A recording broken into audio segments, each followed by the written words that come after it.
object. Motherfucker. Okay, here we go. Spartan laser. You're charging my laser. Shoot from the... Oh, shit!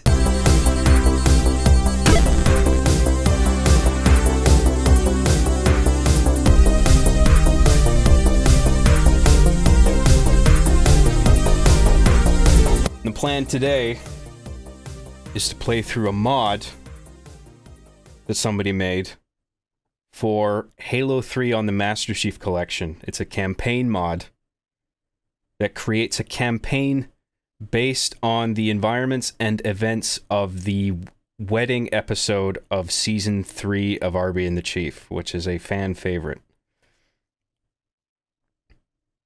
Immediately followed the dogshit cold episode that I don't think many people liked. But then I made Wedding, and everyone was like, okay, he's still cool. Sort of. And this is a learning experience for me, man. Like, this will be a fresh play for me. I haven't played it, I haven't loaded it up yet. I've only gotten so far as to figure out what I'm doing and to be able to properly launch the campaign, because this has been a learning experience for me, because I actually didn't know how modding on the Master Chief Collection works. For some reason, I was thinking it was a Forge thing, but I think like the Forge for any of the games and the modding tools that you get for the Master Chief Collection games are two completely different things, I think.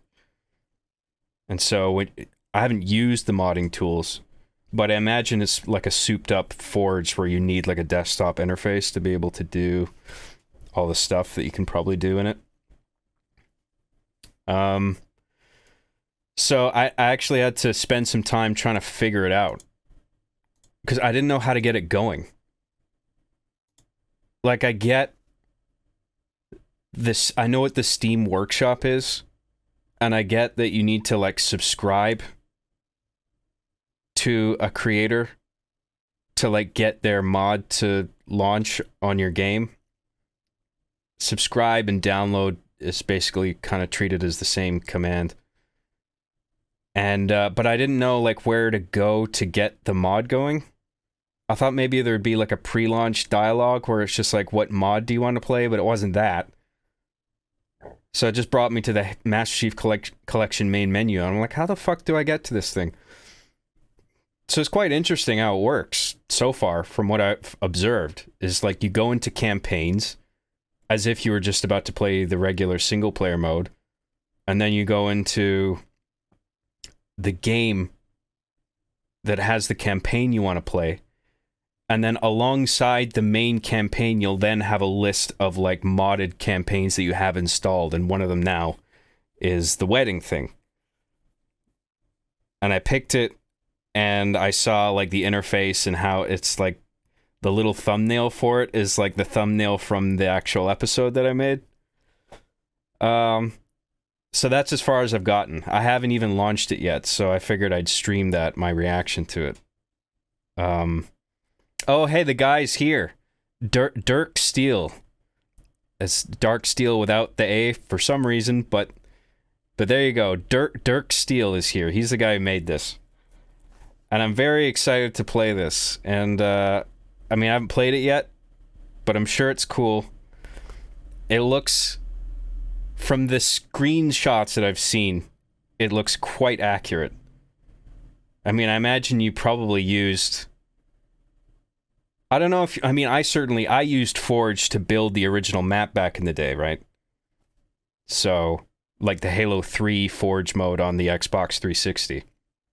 But I imagine you made the map, and I don't even know what to expect, whether there's cutscenes or sort of scripted events. But I imagine you used it with the Halo Master Chief Collection modding tools, which probably replicate the look and interface of making stuff in Forge to some degree. There's 2 cutscenes, the rest is scripted events. Okay. Cool. So you can create cutscenes with the modding tools. That's interesting. See, I know so little about the Master Chief Collection modding process, so this will be a learning experience for me. I get to see what's possible when you're modding.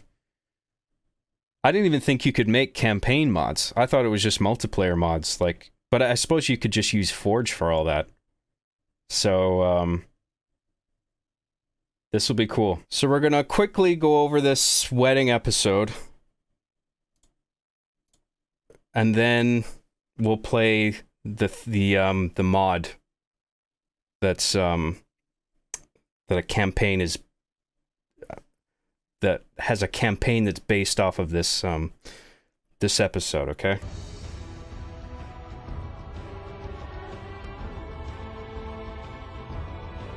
You guys can still hear that okay?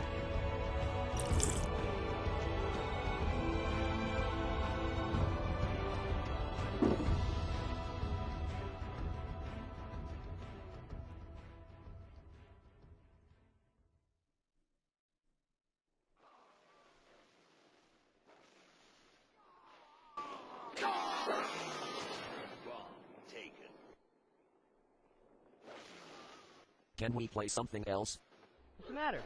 You don't like Griffball? No, it sucks balls. Do you find it boring or something? Boring? I'm about to slip into a fucking coma. You know what's funny about this is that, I mean, I probably would have said this in the commentary I did earlier, but like, I'm ripping on Griffball here, and then like, I eventually went to work with Rooster Teeth in Texas, and I think I met the girl who came up with Griffball, and I was like, oh shit. Like, is she gonna know? I'm like, she probably hasn't even seen the episode. You know what I mean? So, but yeah, it was kind of embarrassing. I don't even think it's bad. It's just, I just found it dull myself, and I would rather not play it. I just found something a little dull about it. It wasn't even the game type. It was kind of the physics of the game that just kind of made it boring. Like, just the way the hammers work and the physicality in the game of the big soccer ball that you play it with. It just wasn't that... I didn't think it was that fun, but... whatever. Well, what about your friend over there? Does he like it? Chief, you into this?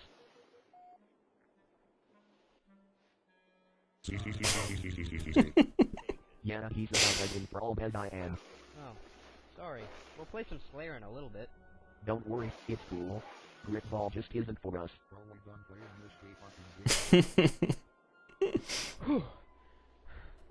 Woo! What a game that was. Like, oh my god, I know, right? Oh, hey, Arbiter, I'd love you to meet a couple friends of mine. These are my friends Gregory and Sarah. Isn't Griffball great?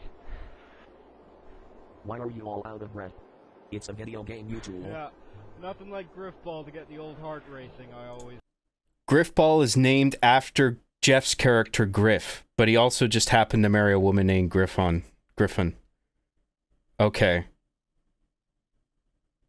Yeah, but would he have named the character Griff based on his girlfriend? It just seems like a significant coincidence. I don't know. Like, oh my god, totally, right? What the fuck? Eggs? Well, if you didn't enjoy Griffball, then maybe you'll enjoy... I don't know, what are you doing this Saturday? I don't know. Well, see, my two friends here are having a Halo 3 wedding this Saturday, and we're looking for people to attend. A Halo 3 wedding? Yeah. You know, they're both avid gamers, they met on Halo 3, and we thought it'd be fit for them to have their wedding in the game itself. Totally. Yeah, my husband-to-be is like totally like in love with me. Guilty as charged, I'm afraid. Back when I did girl voices. Don't make fun of me. Please, no bully. Like, oh my god, he proposed to me during matchmaking. He crouched and held up an empty energy sword to me as a wedding ring. Like, Oh, this is my god, cringe. So adorable. Pretty cool. Well, if you'd like to come, you guys are more than welcome. What do We you think, Chief? Trying to shout this memory out of my head in the shower tomorrow morning. Ah! The cringe, get it out. Get it out of my brain. Is this something you'd like to do? I'm not going to their faggy fucking wedding. We'd love to. Both of us would be delighted. Great, we'll see you this Saturday then. See that reverse footage on plugging the headset in? Like, oh my god, like, Thanks, thank you you guys. so That is called a filmmaking. much for Really coming. looking forward to seeing you guys there. Okay? No problem. Thanks. You. Easy on the gritball grid. Wouldn't want to pull the muscle or anything. What? There's a lot of volume jokes in this episode. People talking quietly in the distance. People walking away, voices getting quiet. What the fuck was that? Look, what was I supposed to say? Shut the fuck up and get the fuck out. I'm not gonna say that to them. They're nice people. Well, I'm not going. Have fun, faggot. Chief, wait. Don't make me go to this thing alone. This is a great example of how, if once you have Arbiter there as like a key character, you can almost have Chief get away with more, saying more heinous shit, because Arbiter's there to sort of balance it out and be like, dude, that's mean, you shouldn't do that, you can't do that, whatever, right? It'll be awkward as shit. I'm begging you. Please. 20 bucks. 15. 10. Done. Awesome.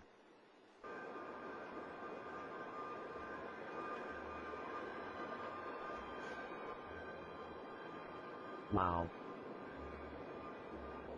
Remember, best behavior. Fuck you.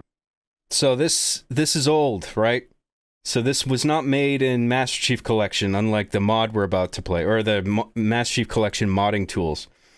This was built in the vanilla version of Forge that came with Halo 3 on Xbox 360. So, no modding tools or anything like that. Hey, you guys made it. I'm so thrilled. Come on in. It's gonna start pretty soon. Like, you can see how jank it is. I mean, I sort of leaned into, like, how... Like, there's forklifts tipped on their side to sort of act as decorative pillars and shit like that. There's explosive canisters put there for decoration.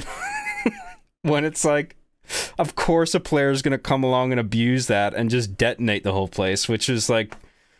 That was one of the tongue-in-cheek sort of aspects of this episode, right? As you knew, it was like set up so Chief could just fire a single shot and blow up the entire building. Thanks, Homo. What? Thank you. Let's go, Chief.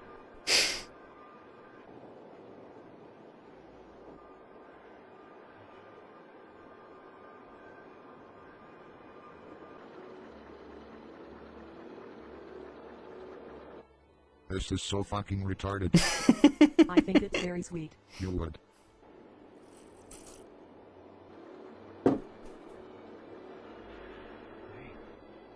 Hey!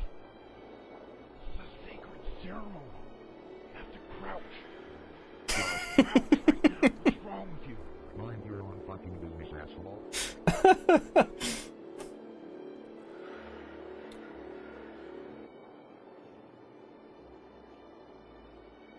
Fuck whatever. Some people. Unbelievable. I have to agree with you to an extent, Chief. I'm all His voice is so quiet. It's hard to even make out what he's saying. But I do have the volume on my headphones turned down a little bit just so I can concentrate on other shit. for people meeting on online social networks. But I think all this is kind of pushing it. Shh, no you. Here we go. They were shush.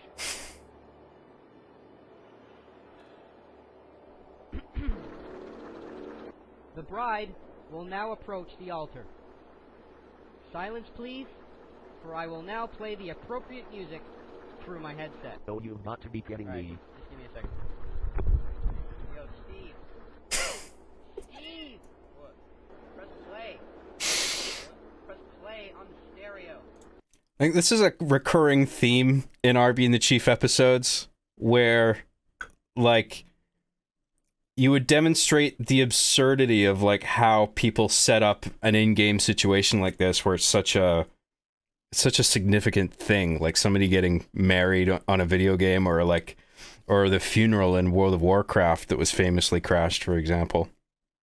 And then, but sort of accurately depicting what's probably happening behind the scenes through things like the microphone headsets, where you can sort of hear someone off, like, you can hear somebody else in the room next to the person who's using the microphone, and you can sort of get a sense of what's happening spatially in that user's sort of real life environment. And people used to do this, right? Because, like, if there wasn't a way to, I mean, I think there's ways now of sort of broadcasting like a music track or playlist through like a network URL where everybody can sort of tune into that one URL and hear the sound as if it was just playing on their own system. But if you, back then, people would like blare music through their microphone headsets, right? So it would sound like shit. And like, it just made sense to me. Like, yeah, I guess if you wanted wedding music for somebody who was playing, from somebody who was playing a minister in an actual wedding in-game ceremony, they would probably do this, is play something on their physical stereo in their room, right? So, I always liked Arby and the Chief's sort of illustration of how things are probably executed practically. Anyway, sorry. Beside you.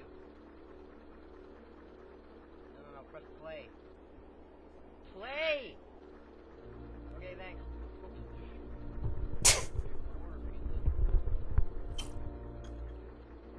All rise for the ride. See, we all back to fucking head up anyway,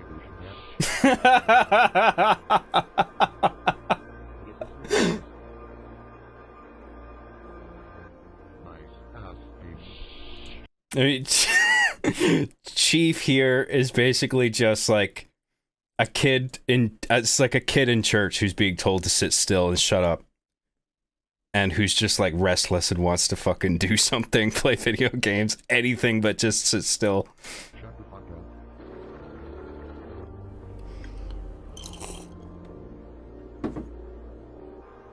We are gathered here today in the sight of the Guardian.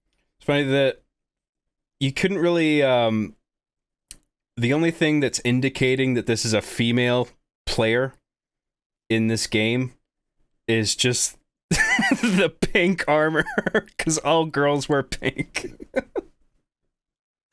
But in Halo Reach, there were adjustments made to the figure. Like, they had big ass. Small waist, big ass. Thick, as people say, with 2 C's. And but yeah, that wasn't in Halo 3. So there wasn't any gender distinction in Halo 3. That didn't come until Reach. But you could color a Spartan pink, and then all of a sudden they'd be a grill.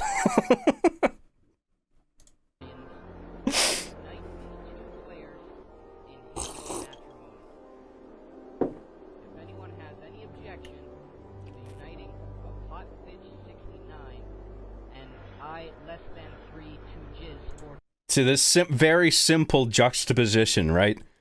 You have an extreme close-up, an unusually close shot on Chief's visor looking around, and then you do the POV shot of all the explosive canisters, like and it's a panning shot, so you can see they wrap all the way around the interior, and then you cut back to Chief, and it's just like, uh-oh, what's he thinking, right? You don't even need any dialogue there. It's just very clear.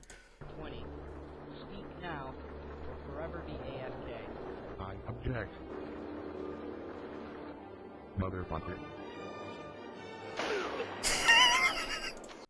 He kills out one guy first, because it's like, you told me to fucking crouch down. Go fuck yourself. He prioritizes that, and then he blows up the building. I'm charging my laser.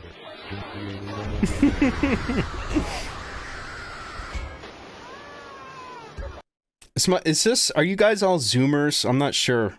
Some of you will know the shoop the whoop thing. I'm not exactly sure what the origin of it was, but it's like, I think it's a Dragon Ball Z thing. It was based on the character Cell. But he had like this giant mouth and eyes superimposed on his face, and he would shoot a laser. And I don't know what it was, I don't know what it was based on exactly. And it was partially on Dragon Ball Z, but I think there's something else being mixed in with that. I'm not sure what it is. I'm firing my laser, yeah. I'm firing my laser! And then there were derivatives off of that, where instead of my laser, it was Malaysia.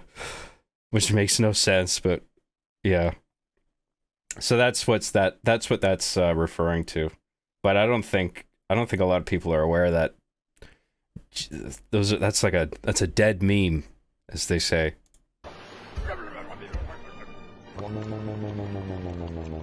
Keep walk Let's off get the done. fuck out. You ruined my wedding! Oh my god! Bag of my fucking money, losers. What the hell was that? One kick-ass wedding. I can't believe you. That was some funny ass shit. You know, that actually was kinda funny. You wanna do it again? Damn right, son. I really like the editing on that high five.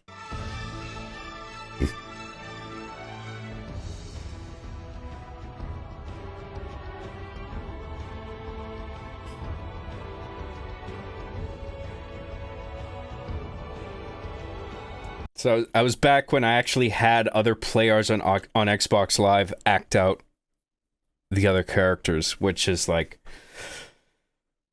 if you want absolute control over how the thing's gonna look, the final product's gonna look, you don't do that. Like, you got to do everything yourself. But like, that was back then when I was less disciplined, and it's just like, yeah, sure, fuck it, let's do this on Xbox Live, and then you play this guy, you play that guy, follow my instruction, you know.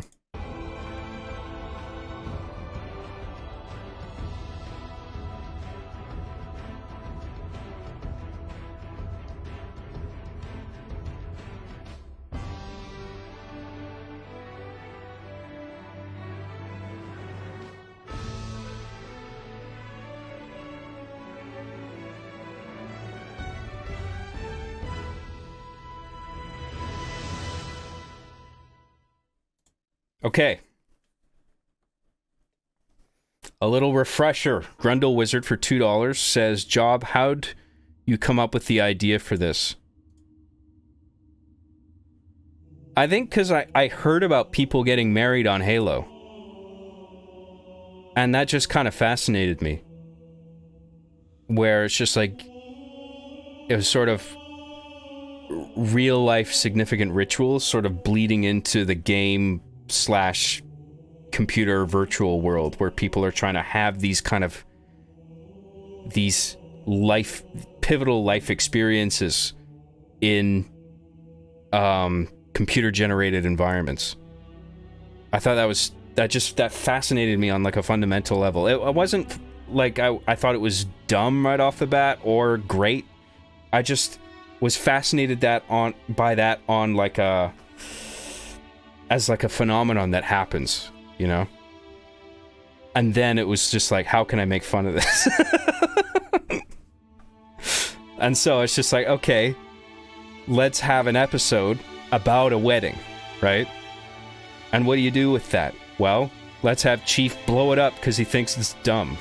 That just seemed like the base sort of thing to do in consideration of what my show had been up until then. And then let's have Arbiter kind of offer a countering perspective where it's just like, well, it's important to them, you know what I mean? Like, maybe this isn't cool to just blow it up. Like, you know, this is... I mean, that's kind of what's fascinating about it, right? It's just like, it's almost like you're welcoming trouble by hosting something like that on a video game where it can be interfered with. You know? So it's like, to be safe, why don't you just do this in real life? But maybe you don't have the money for a real wedding, and this is why you're doing it in a video game, so you can just save money. Hey, honey, let's get married. We'll have a church wedding. Really? Oh, awesome. Oh, by the way, it's on Halo 3. And then she's just sitting there with a grimace. I thought this was going to be a real wedding. But I don't think all people who get married on video games have that. I think some people really who get married on Halo or have gotten married on video games, period, have really just embraced the idea where it's just like, this is just like the real thing. Because, I mean, does it need to be? I mean, we love each other.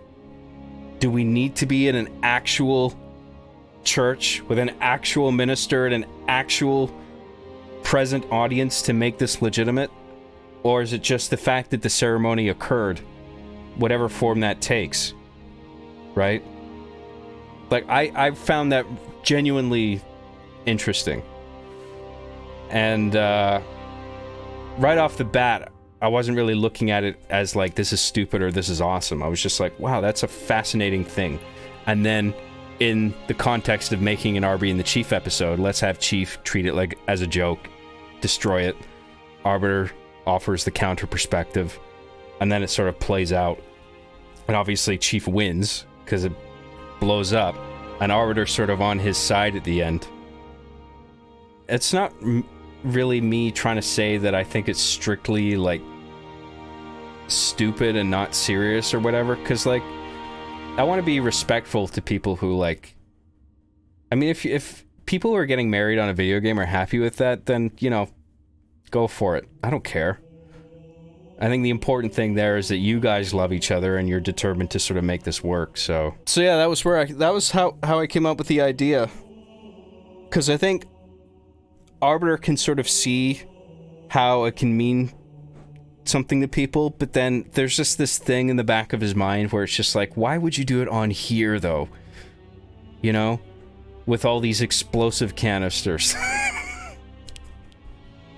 You're asking for trouble if you do it like this. So that was the idea. You know what kind of a recent example it reminded me of was do you guys know that Silent Hill game, Ascension? And I think that's what it was called, and it was sort of like a crowdsourced story that played out on some online platform. Maybe it was Twitch or something. I can't remember.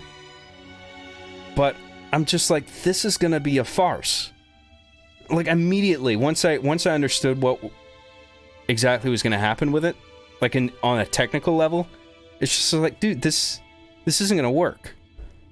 Like, you're trying to make, I get you have this ambition and you want it to play out a certain way, but it's just not going to, because as soon as you like crowdsource something like that, it's immediately gonna fucking degenerate into the dumbest fucking decisions ever. Right? Like, whatever the most absurd fucking choice is out of all the options along the way, people are just gonna pick that for the lulz, so they can laugh. Because why not? They got a laugh out of it, so... Like, it's just, it's like they don't really understand the way people work in a crowd, and online especially, where anonymity is sort of not a factor. Am I getting that right? The Silent Hill Ascension thing? They've already released it. It's a mobile game, and it's so far gone as well as you expect. Yeah. Apparently it was filled with microtransactions. Oh yeah, I heard about that too. I didn't know about that at first, but I did hear about that later on. Yeah, that was cringe. So... yeah, it's just like, as soon as you put shit online like that, like you're inviting trouble, I feel like. And I think that's what Arbiter sort of... that's the conclusion he came to. And then that's why he's like... whatever. Let's just blow this up and then I'll just have a good time with Chief. You know? So... yeah. I don't think they're strictly stupid, because I don't want to disrespect somebody's, like... if they consider it a serious thing, like people getting married, it's just like, whatever. I wish you well and, you know, good for you, but... you have to acknowledge the risk. You can't be, like... you can't just do something like that and not expect trouble. Anyway, thank you for the super chat, Grundle Wizard. Really appreciate it. Bass Player 2011 IFY for $5 says, I'm curious on average how long it would take you to set up and shoot the in-game stuff. Oh, I mean, it's like, I don't know, a couple hours in Forge to build the church. And then, I mean, it's a different process now because I do everything myself with 4 controllers. But like,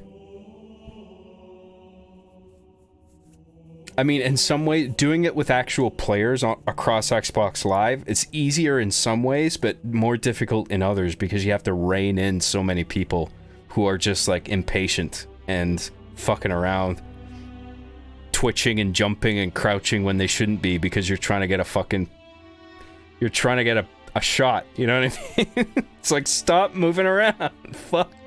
Like, how many times do I have to say it? You know? So you have to deal with that. I think I remember it being fun, though.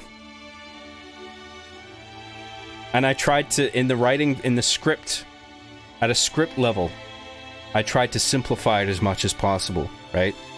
So it's like, what characters do you absolutely need?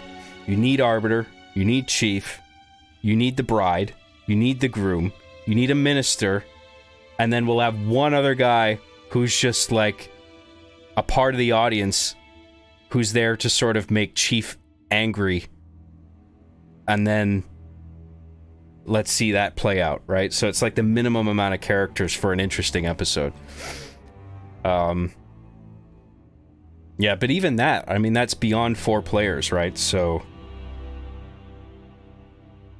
I mean, in a way, it makes sense. Like, if you do it on Xbox Live, a scene like that, you can do that. You can do that all in one instance because you can have up to 16 players in a single Xbox Live match, right? But if I'm doing everything myself, then it's capped at 4 players per session, right?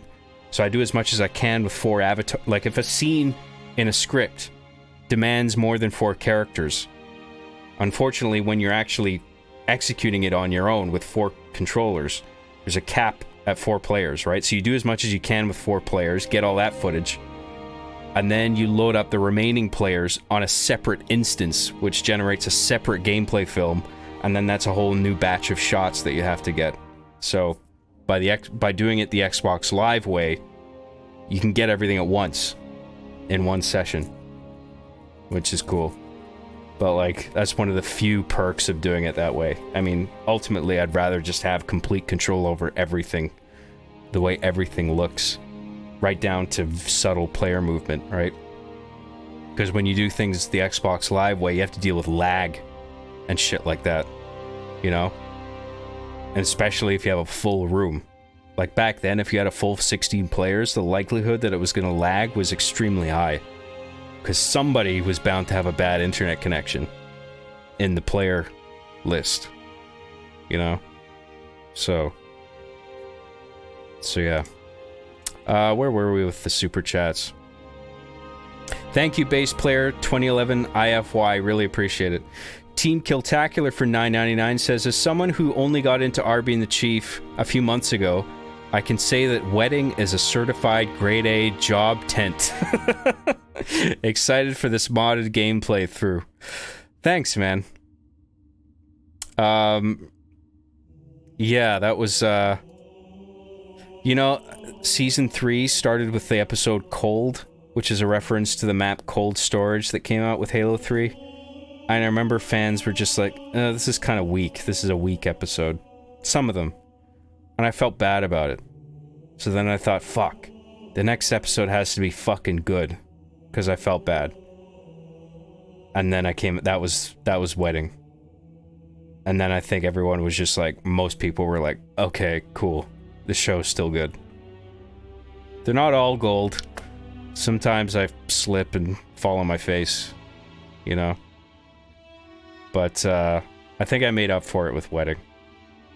If I fuck up, I try to make up for it with the upload that follows. Drksteel for $5. Hey, the man of the hour, the creator of this mod. Fun fact, I've got the most popular mod currently on Steam Workshop. It's not this mod, though.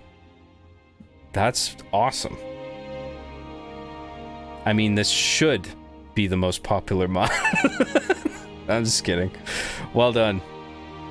That's really cool to hear. What is the mod, out of curiosity?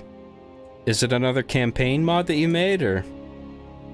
Anyway, that's really cool. The person who made currently the most popular mod on Steam Workshop for Master Chief Collection also made the mod that replicates my episodes, so that's very cool. Thank you, Drksteel. I'm looking forward to playing your mod. So, I'm gonna use a controller for this.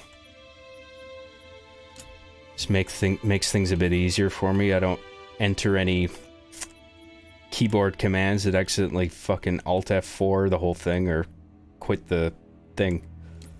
The application. Wedding Crasher, there we go. So, if anyone's curious about how this works, you subscribe to a mod on the Steam Workshop. You go into Steam Workshop, you sign into your Steam account, you subscribe to a creator and their specific mod that they've made.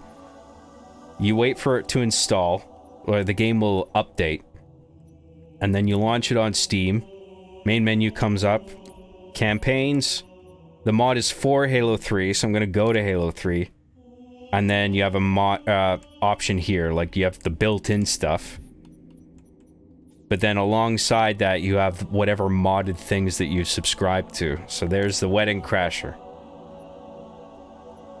I'm not sure if, I think it's just the one mission. I don't think it would be divided across separate missions. I'm guessing the base game is just sort of putting that option there redundantly. But maybe we should go quick start. Actually, you know what? To get a little more control here, I'm gonna do this version. So we can see the episode thumbnail is the graphic for the mod. Yeah, it's redundant for single missions, but it's fine. Okay, so this is a single mission. Sorry, just before we start, because I have the mod creator in the chat here with me, Drksteel, do you think that I should apply any sort of special options or modifications, difficulty adjustments before I launch it, or should I just hit start? What do you think? Do you recommend any tweaks?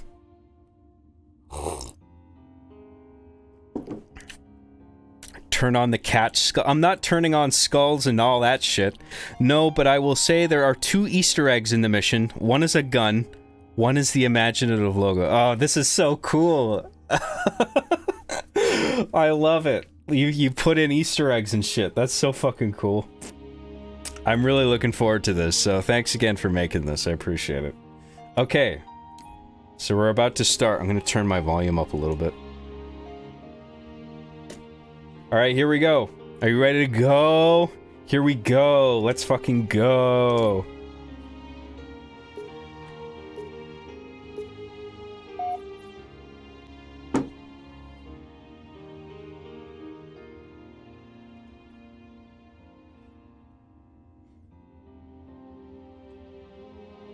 While playing a game of Griffball, Arbiter and Chief are invited to an in-game Halo wedding of a grading couple. This is a good synopsis. Did you write that?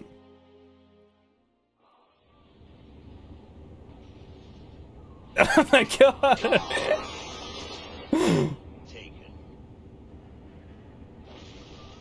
Can we play something else? What's the matter? You don't like Griffball? No, it sucks balls. Do you find it boring or something? Boring. I'm about to slip into a fucking coma. Well, what about your friend over there? Does he like it? Chief, you into this?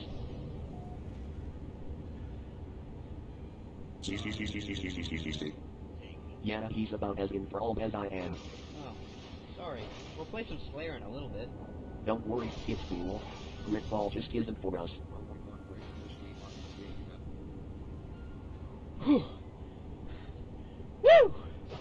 What a game that was. Like, oh my god, I know, right? Oh, hey, Arbiter, I'd love to meet a couple friends of mine. These are my friends Gregory and Sarah. Isn't Griffball great? Why are you all out of breath? It's a video game, you two. Yeah, Nothing like Griffball to get the old heart racing, I always say. Like, oh my god, totally, right? What the fuck? Eggs? Well, if you didn't enjoy Griffball, then maybe you'll enjoy... I don't know, what are you doing this Saturday? I don't know. Why? You see, my two friends here are having a Halo 3 wedding this Saturday, and we're looking for people to attend. A Halo 3 wedding? Yeah. You know, they're both avid gamers, they met on Halo 3, and we thought it'd be fit for them to have their wedding in the game itself. Totally. Yeah, my husband to be is like totally like in love with me. Guilty as charged, I'm afraid. Like, oh my god, he proposed to me during matchmaking. He crouched and held up an empty energy sword to me as a wedding ring. Like, oh my god, it was so adorable. That's pretty cool. Well, if you'd like to come, you guys are more than welcome. What do you think, Chief? Is this something you'd like to do? I'm not going to their faggy fucking wedding. He'd love to. Both of us would be delighted. Great, we'll see you this Saturday then. Like, oh my god, like, thank you guys. so much for Really coming. looking forward to seeing you guys there. Okay? No problem. Thank you. Easy on the Griffball Grig. Wouldn't want to pull the muscle or anything. What? What the fuck? Who's that? Look, what was I supposed to say? Shut the fuck up and get the fuck out. I'm not gonna say that to them. They're nice people. Well, I'm not going. Tag fun fag. Chief, wait. Don't make me go to this thing alone. It'll be awkward as shit. I'm begging you. Please. 20 bucks. 15. 10. Done. Awesome.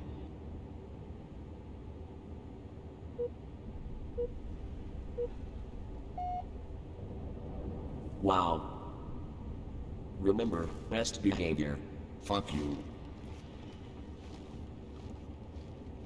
Okay. It's a lot just right off the bat here. I just want to say I fucking love this so far.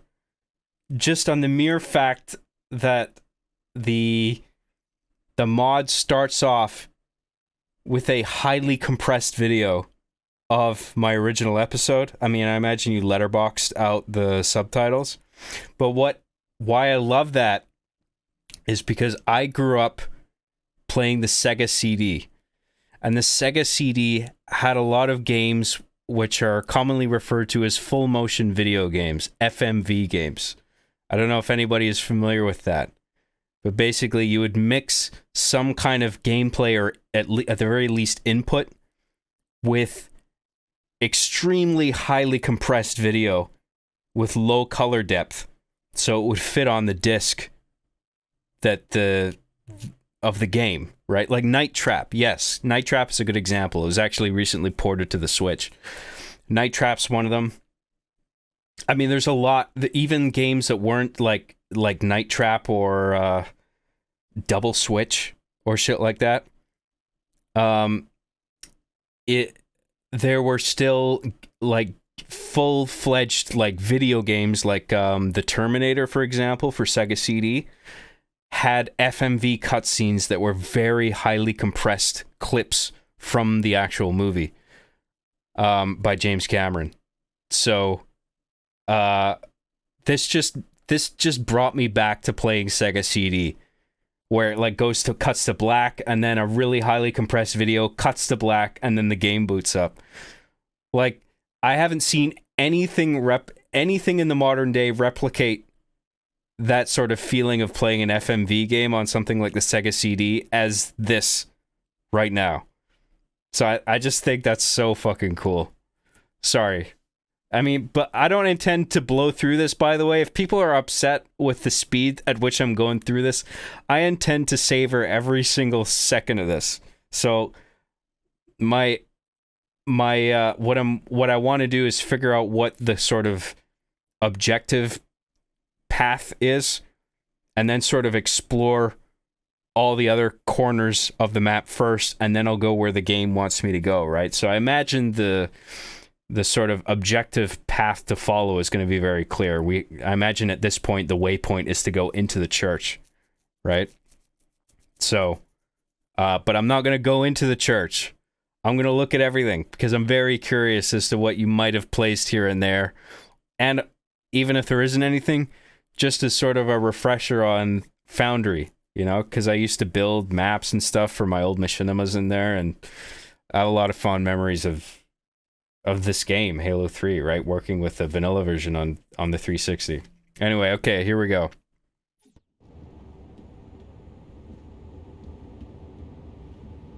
Okay, so this is interesting.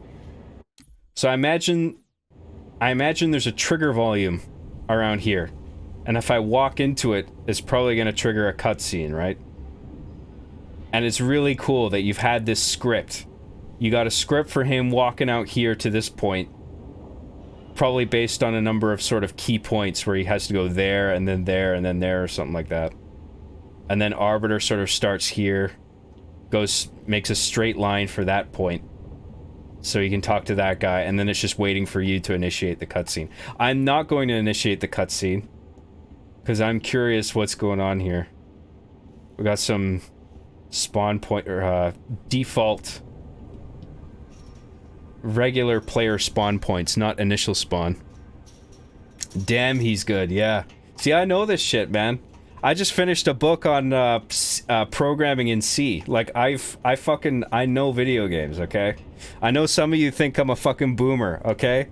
I know how this shit works. I want to make my own video game one day. So anyway, he sealed that off. Normally, there's a corridor back here.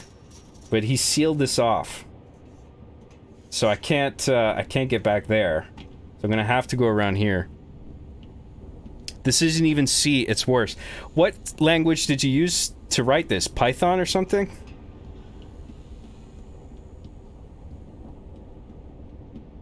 More sort of generic spawn points.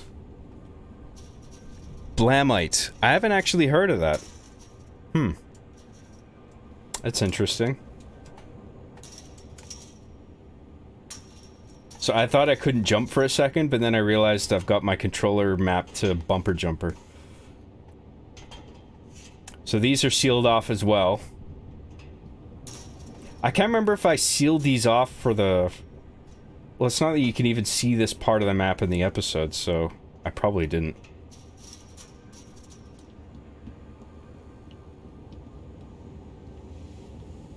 It's very, very, very old. Blamite, really?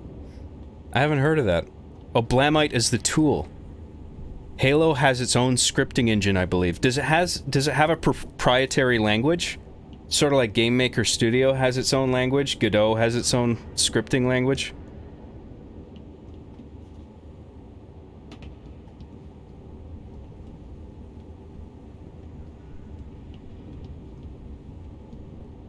Okay, so pretty straightforward. I'm just gonna do one more scan of everything, just to make sure I didn't miss any stuff. I don't think I did.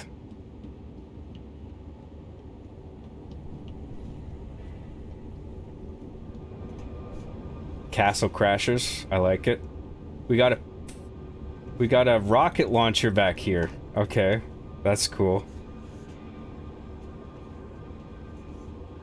Why does it say a pistol? Okay, what the fuck is this? Is this a new weapon? And like, I've played very little of the Master Chief Collection, okay? I don't even know what the fuck this is. Is this a modded weapon that you created?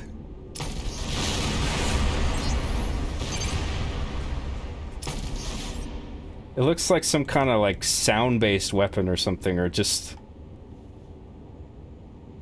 like compressed air or something like that. Thunder gun. The thunder gun. Because it kind of looks custom animated. Where you like the way it just sort of rises up into frame like that, reminds me of something like Doom or something, you know? That's cool though. I like the... If you made that... Credit to Green Knight, by the way. This is mostly his work. I just touched it up. Okay. Are you talking about the weapon modeling? Because I assume you did the, you did, like, the scripting and the sort of environment and all that, right? That's interesting. It has the pickup icon as a pistol. So there's not like a custom pickup graphic made for this weapon. Right, yeah, so Drksteel did like the mod itself, but that weapon in particular was, what was his name? A different person made the weapon model. We got a sort of well, the chassis of a forklift, which is an object in Halo 3's Forge.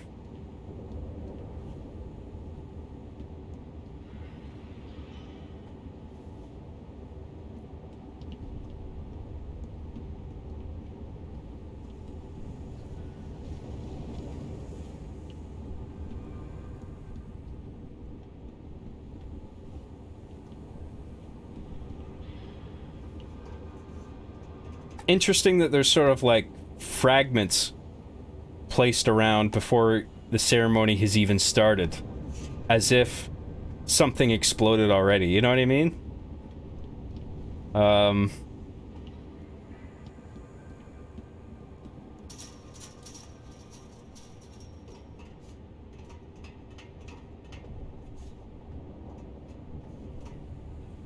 Okay, so I think we've seen everything. You blew it up early. Oh, you blew it...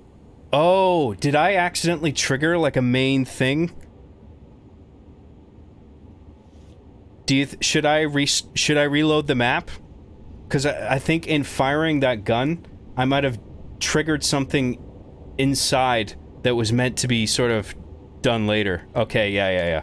I'll restart it. Thanks for the heads up. With the thunder gun. Okay, yeah.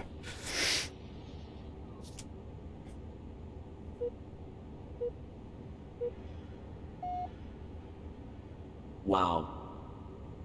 Remember, best behavior. Fuck you. So one of the things I forgot to mention is that the Drksteel, I mean, I don't know if he did this, but the voices for Arby and Chief, they're not the XP, they're not the Windows XP text-to-speech engines. I think they're probably Speakonia or something like that was used to generate the voices, which they sound kind of similar in terms of like pitch, but the inflections are way different. I tried to recreate it as best I could. I figured, dude, this isn't me, like, I don't mean to like sound nitpicky here or like an asshole. I just think it's interesting to point out all the differences that I can spot as the person who originally created the thing, right? So I can just tell by ear. It wasn't done with the XP text-to-speech engines, which is what the show's voices were done with. But Speakonia is a very good choice, because, like I said before, it does sort of emulate the original voices in terms of generic pitch. You can sort of tell, like, okay, this is Arbiter's voice, this is Chief's voice, right? Even I knew I couldn't recreate the patent Arby and Chief voiceover. Or voice acting, yeah. Yeah. Anyway. Very well done so far. I'm really impressed, honestly. Okay, so I gather there's a trigger volume around here, so I'm gonna walk into it. Hey, you guys made it. I'm so thrilled. Come on in. It's gonna start pretty soon. Thanks, Homo. What? Thank you. Let's go, Chief. So the fact that this puts you in the role of Chief, I think, is very clever. So you have to make the decision of yourself as a player of when to sort of fuck it up. It's interesting putting the player in the role of Chief. It's very cool.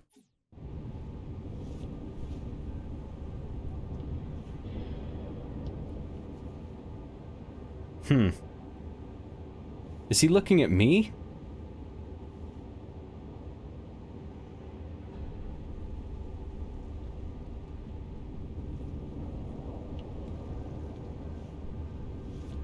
So it's sort of like periodically refreshing the head and torso position to wherever I'm sort of position relative to him.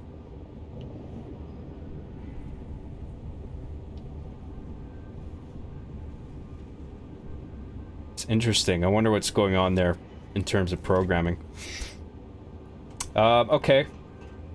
So I'm gonna walk into the church now. The guy's there.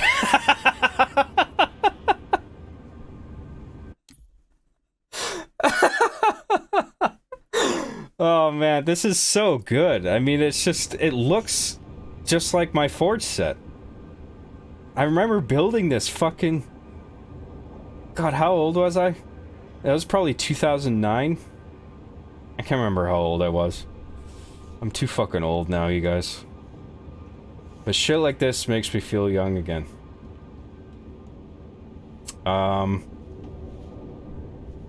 Even the, yeah, the forklifts.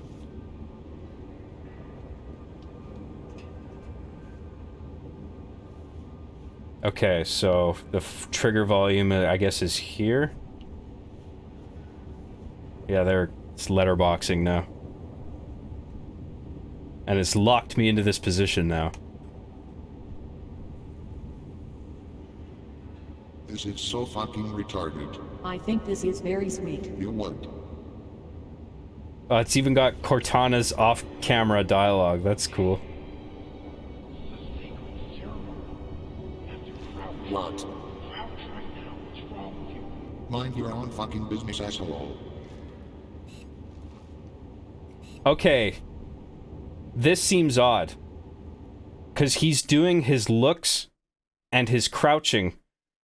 But he probably should have walked over here, right? I'm guessing that must have been part of the script. Or is he supposed to be over there?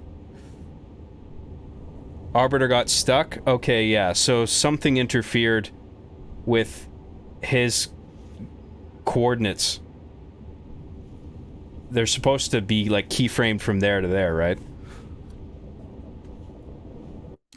I'm gonna restart it again. I want this, if it's possible for this to load properly, I want to get it right. So, we're gonna just go through this again up until that point and see if Arbiter gets unstuck this time. Remember, best behavior. Fuck you.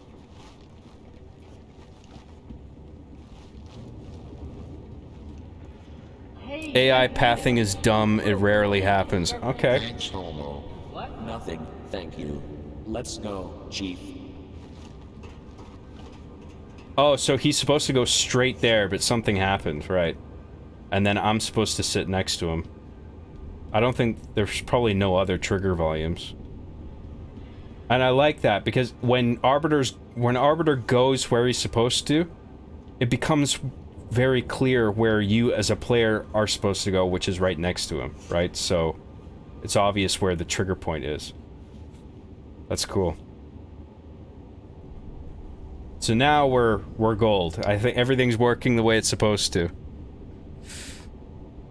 Never could find out the proper solution. So That's fucking weird, dude. I don't even know what I did to interfere with it. You won't. Maybe it's just a randomly occurring glitch. I don't know. What? Mind your own fucking business, asshole. Oh, like auto fucking auto scopes you. It auto scopes you, I think, into the sniper rifle. So it's like prompting you to shoot the guy.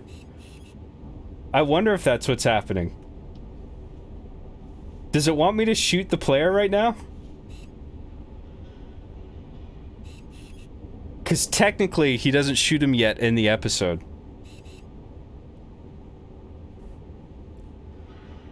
I think you're pressing the wrong button. Okay, maybe I fucked it up again. Oh, crouch. Fuck whatever.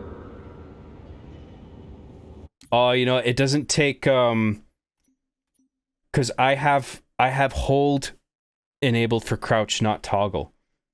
So I'm gonna change my settings and then I'm gonna restart it again.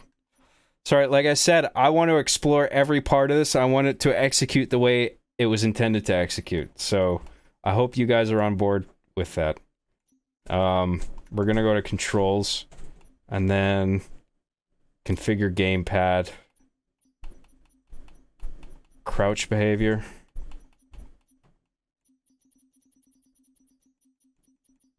Crouch behavior. Toggle. Set for all games. Yes. Good. Save. And restart. You don't need to restart. I want to do it anyway, just in case. You can't do crouch jumps properly with toggle. Wow. Oh, yeah, I know what you mean. Best behavior. But I think it would work better for this mod if I have it set to toggle, right? Hey, you guys made Maybe it. I'm wrong about that. I don't know. Come on in. It's gonna start pretty soon. Thanks, Homo. What? Nothing, thank you. Let's go, Chief.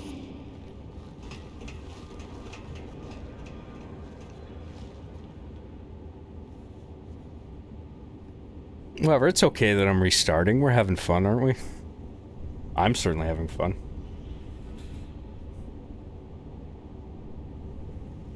This is so fucking... You know what I like about the voices? Is that... Because I imagine the amount of reverb put on the voices is to sort of... emulate accurately how voices would travel in a space like this, where it's so sort of cavernous and empty. But it almost sounds like a memory of the show as well. You know what I mean? Where you're sort of thinking back to the episode fucking over 10 years ago. And everything sort of feels like an echo, a memory, right? Beyond just the space that you're in. I think that's really cool. Maybe that's just a happy accident, but I just like the way that sort of works on both levels. Argued. I think this is very sweet. You what?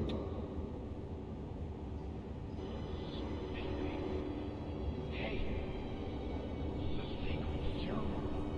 You have to crouch. What? Crouch right now. What's wrong with you? Mind your own fucking business, asshole. Okay, it doesn't autoscope you. I was wrong about that. So, I'm gonna crouch. Fuck whatever.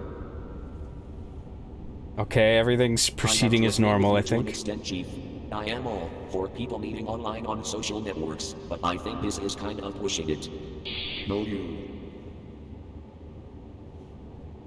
Here we go. Gay alert. Shush.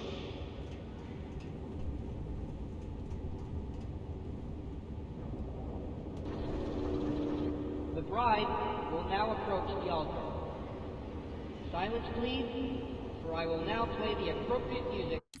Sorry, if I may, I'm wondering, because I think they walk up onto the platform, but I'm wondering, like, when you're programming paths like this for NPCs, is it possible to have them walking, or does it always have to be, like, them running from point A to point B? To the creator of the mod, obviously. Walking wasn't an option. Spartans didn't have the animations. Oh, okay. Interesting. Well, because the animations for walking obviously are there in the game, right? Because you can apply a minimal amount of pressure to the left analog stick and make them walk.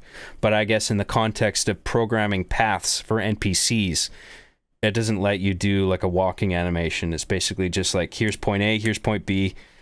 NPC is automatically just going to run from A to B, right? And then I imagine you could probably like modify the speed at which they travel from point A to point B, but then it's always going to be them running. So if you make it too slow, then it looks like they're just going to be running slowly in place as they transition from one point to another. That's cool. I mean, this is cool for me. I mean, because I'm learning about how the modding process works, which I genuinely do find interesting. I just haven't gotten around to experimenting with it myself, you know? But I love learning about this. Through my headset. Oh, you've got to be kidding me. Steve. Press play. Press play on the stereo. Beside you. Press play. Play! And then the bride should be walking in, or I guess running in. All rise. See, we all have to get up anyway, douchebag.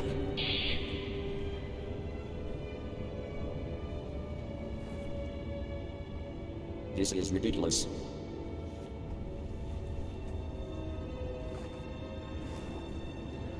There she is. Nice. S-A-B. Chapter.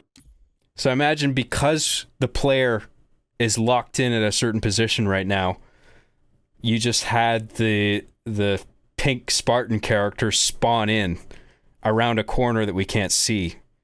Because we can't go around and peek to see it just spawning in, right? So I imagine it just like generates, and then you give it a path where it walks in. We are gathered here today in the sight of the Guardian.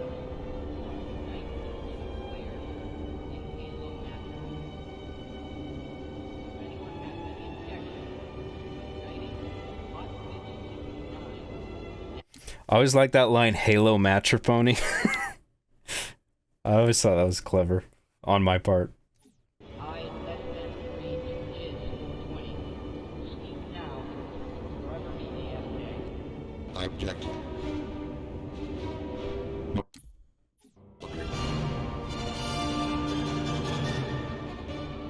The music choice is interesting here.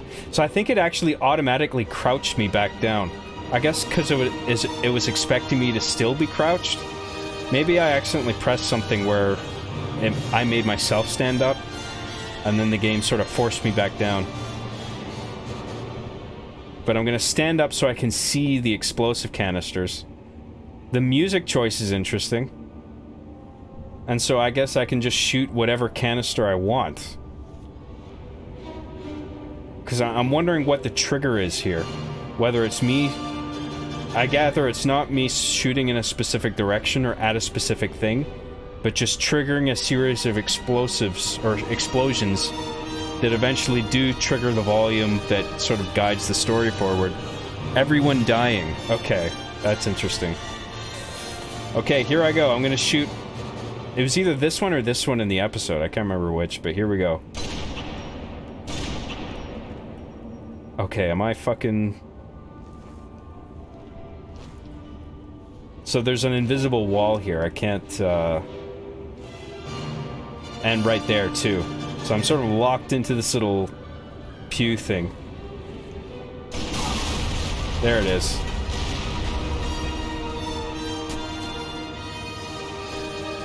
And then that guy. I should have killed him first, but whatever. Let's get the fun out. And now the invisible wall is gone. Have a nice fucking landing, losers. And then the whole place fills up with fire. That's cool. What the hell was that? Wow, gaslighting. I can't believe you. That was some funny ass shit. You know, that actually was kinda funny. You wanna do it again? Damn right, son. Very nice. I'm gonna go through that once more because I think I missed some Easter eggs. I want to find all the nooks and crannies. I want to find all the secrets. But we're gonna see how this ends here.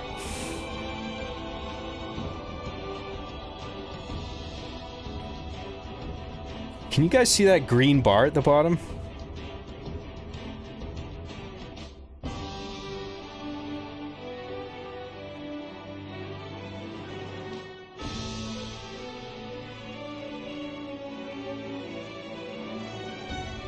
You kill the red guy. Yeah, I know. So the trigger is everyone dying. That's cool. That's smart.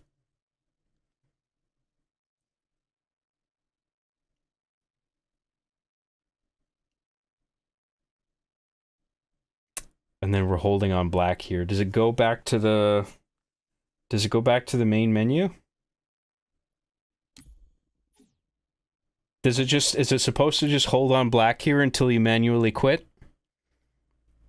I'm curious about that.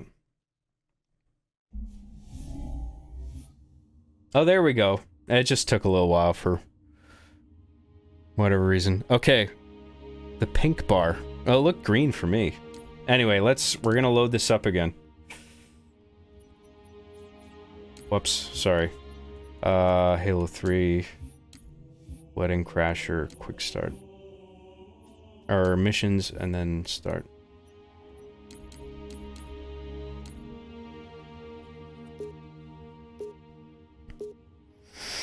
John just wants to ruin another wedding. Yeah, I can't help myself.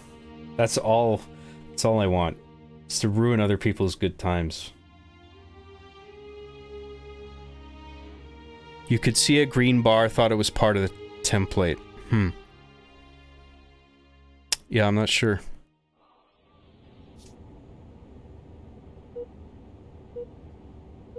I guess I miscounted the amount of time, but whatever. Wow. Remember, best Oh, so behavior. Fuck you.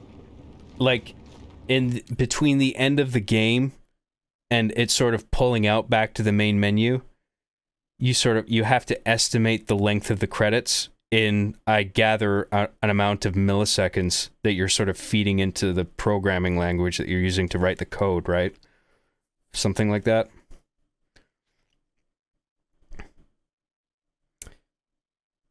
Can you make your own missions in this game? Apparently. I mean, it's news to me. I didn't know you could do this shit. This is cool.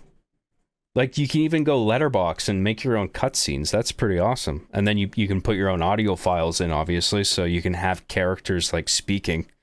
You can give, like, NPC speaking roles and stuff, so... Just this episode might do the Halo Reach wedding one, but that's a maybe. Oh, that's a big ordeal. Yeah, that's pretty complicated, I think. This is plenty, man. I think this is so cool that somebody bothered even to make this at all.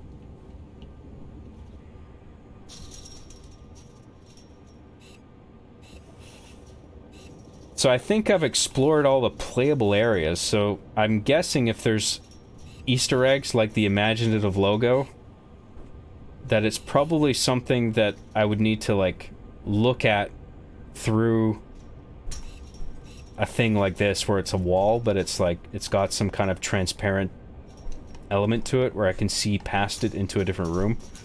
Like, I imagine, like, some Easter eggs would be in a place where I can't physically go into it, but I can look in. I don't see anything in there.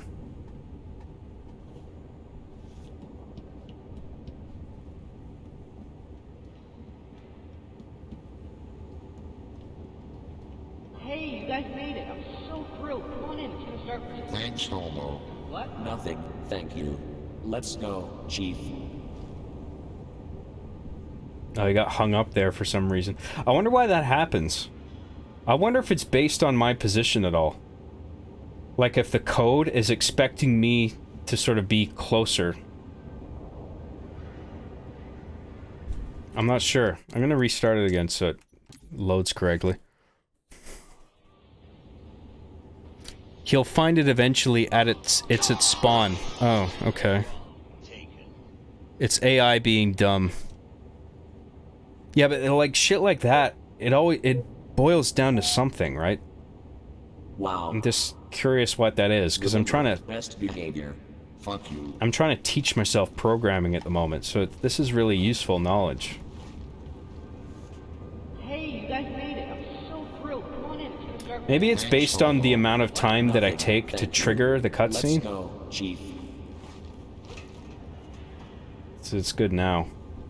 Oh no, wait, now it's hung up again. So I don't know what I could have done there to sort of... Does it expect me to follow it? Interesting. I want to understand this.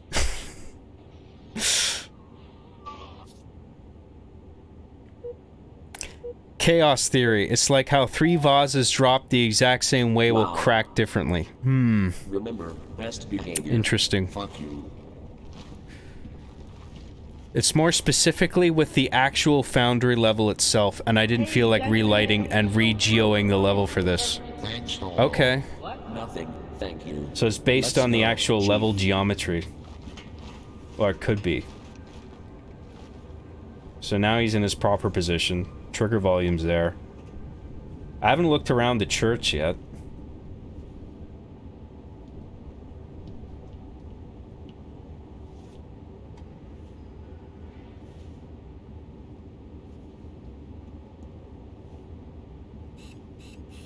Is there any commands blocked off? Like, can I melee? I don't think so. So I imagine that's something you can write in the script for these campaign mods, right? Is to sort of lock off the player from being able to do generic, like, commands, like melee, or you can make them not be able to shoot if you want.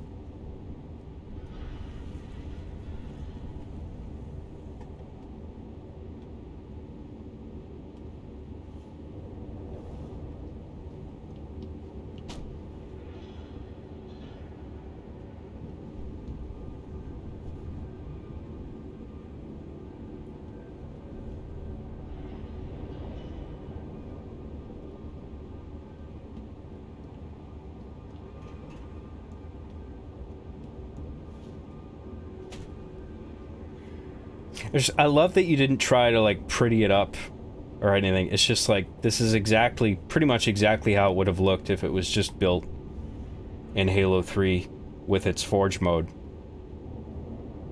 Like, on the 360, like the original version.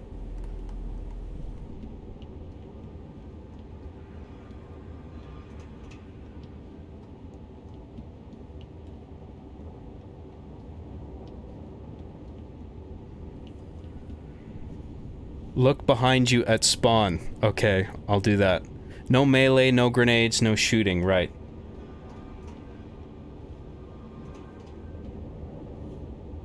Well, that weapon isn't here now. So I imagine once I trigger the cutscene that gets me into the church, then I guess this weapon pickup is programmed to disappear. So, like, I guess the weapon's there at the beginning, so, like, if you don't want to trigger the cutscene, you can just explore and fuck around and do that, at least. Right. Yeah. Look behind you at spawn. Okay, so I'm going back to my spawn. Dirk was here. There he is. Oh, hey, look at that. Cool. This is like a PNG overlay with transparency. It's almost like how spray paint works in OG Counter-Strike. That's cool. Is there anything else I'm missing, Duke? You don't have to say exactly what it is, but if there is something I'm missing, then I'll happily fucking search around for it, you know what I mean? Not really? Okay.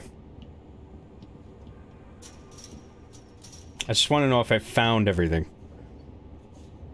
TF2 spray tag. Yeah, that's what I was thinking of. Something like that.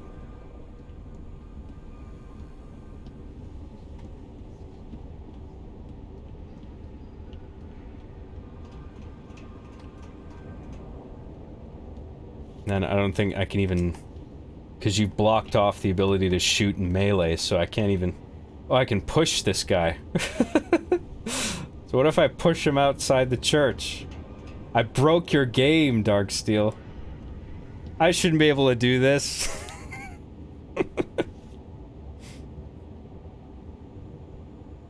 I'm just fucking around, by the way. Like, if I made a mod, I know, like, there would be shit like this where other people could just fuck with it.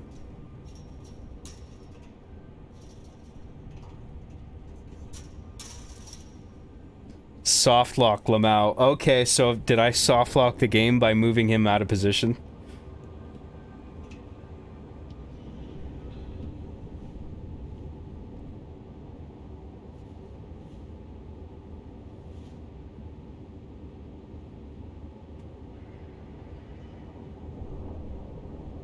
This is so fucking retarded. I think this is very sweet. You won't. Yeah, because I'm locked in the position now, and then if the success condition is to kill everybody, then I'm not going to be able to kill everybody because I can't move from the pew. Wow. Remember, best behavior. Fuck you.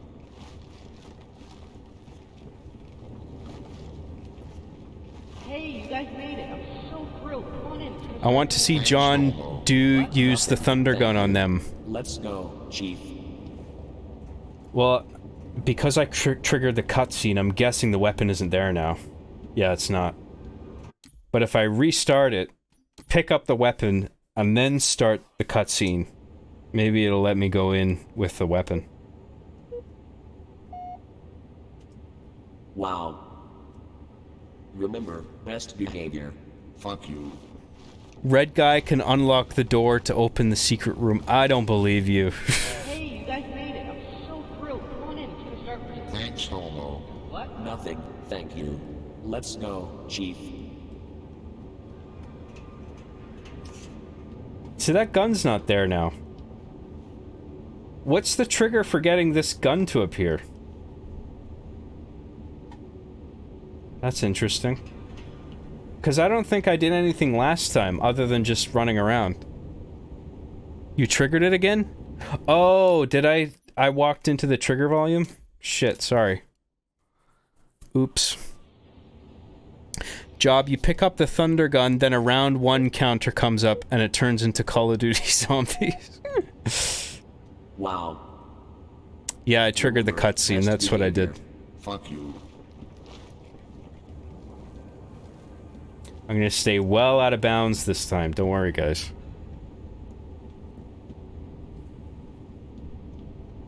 John, you can get the gold warthog if you keep the red guy alive. You don't say. Wow. And if I turn around in a circle 50 times? Hey, you guys made it. I'm so thrilled. Come on in. It's gonna start pretty soon. Thanks, Homo. What? Nothing, thank you. Let's go, Chief. Okay, so Arbiter's Path worked. That's good.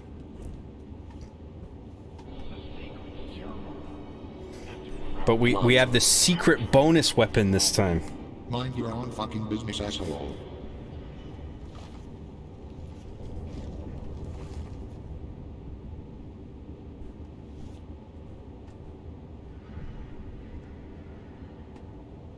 Oh yeah, he wants me to crouch, sorry. Fuck whatever. I have to agree with you to an extent, Chief. I am all for people meeting online on social networks, but I think this is kind of pushing it.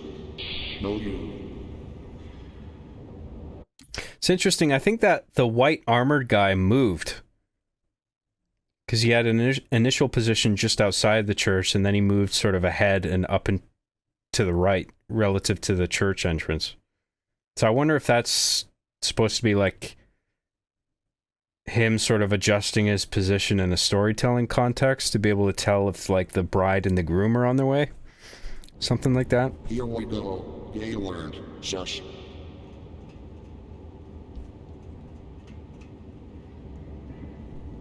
And that blue guy fucking came out of nowhere. Probably just spawned right around the corner, I'm guessing.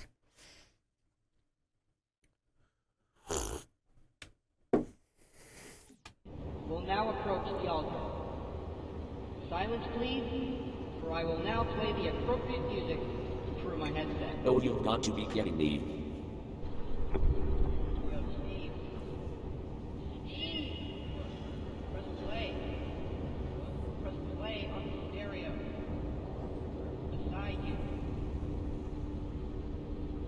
Press play. You know, it's so surreal, you know? Because it's like, when I made this back in, what, 2009? 2010, maybe?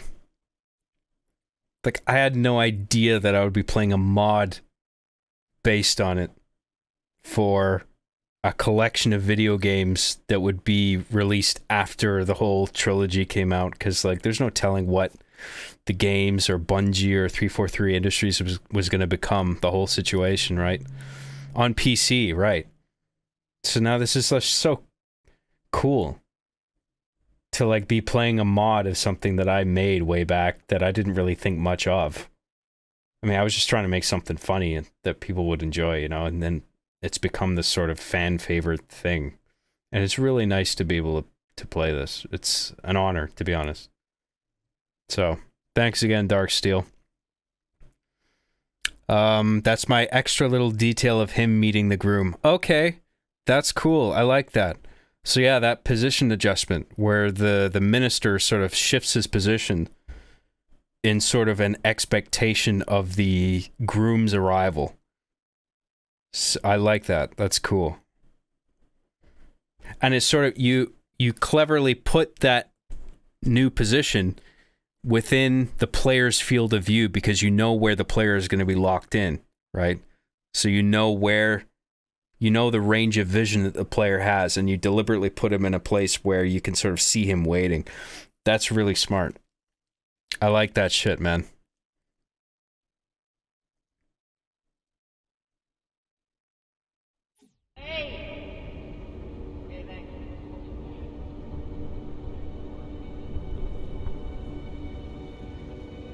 All rise. See, we all have to get up anyway, douchebag.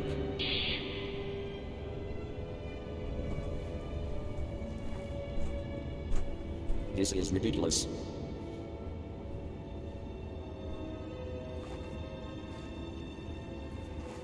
Nice, us, baby. Shut the fuck up. We are gathered here today in the sight of the Guardian.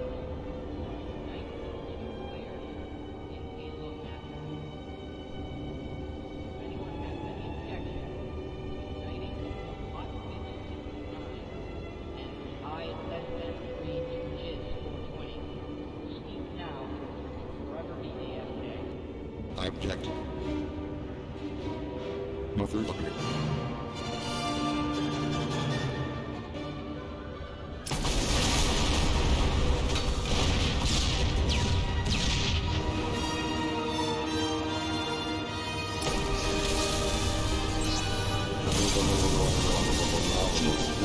Let's get the fuck out. Wonder, is there a kill box in here? Okay, so the fire damages me wherever there's fire. Can I walk up here? Oh no, it just sort of is probably a time limit at that point, right? What was that? One kick-ass wedding. Well, it's either a time limit or it's based on whether Arbiter as an NPC reaches a certain trigger point that sort of You know, deactivates, that actually deloads was the funny. instance. You want to do it again? Damn right, son. If you hover over Arbiter, you see he's a friendly and the others are all enemies. Oh, that's interesting. That's... yeah, you can see that by whether the cursor is green or red, right? It's a timer. Okay, yeah. So as soon as you kill everyone, then it sort of starts counting down X number of seconds. And within that time frame, there's these explosions going off that you observe. And then, regardless of where you go from there, it'll sort of quit on its own. That's cool, man.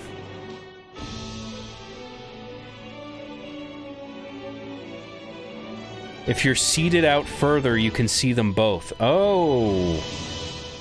Let's try that. Dude, I'm quite happy to do this. I assume you guys are too, but, you know, you don't have to watch it if you don't want, but... I think this is fucking cool, so...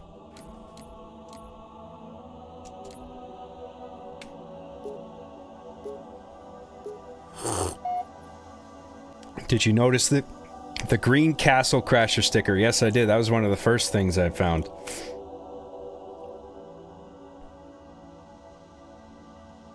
Watch someone make a wedding Doom mod where it pulls the myhouse.wad where it appears small, but it's a horror game with complex puzzles that tell a narrative.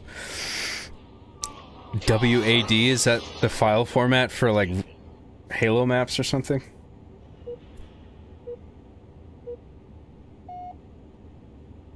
Wow. Remember, best behavior. Fuck you. So, I mean, I had no idea you could do this shit in Master Chief Collection. Like, because I just didn't look at the modding tools at all. But I'm amazed at what it lets you do. I mean, the fact that you've created this, I just think that's amazing. Hey, you guys made it. I'm so thrilled. Come on in. It's gonna start pretty soon. Thanks, Homo. What? Nothing, thank you. Let's go, Chief.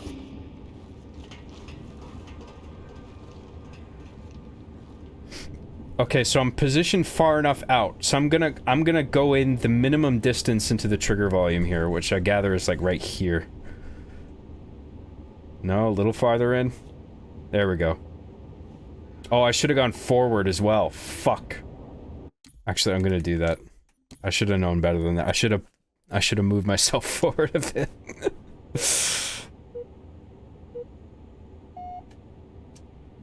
Wow. Remember, best behavior. Fuck you. We gotta wait for Steve. Hold up. Hey, you guys made it. I'm so thrilled. Come on in. It's gonna start pretty soon. Thanks, Homo. What? Nothing, thank you. Let's go, Chief.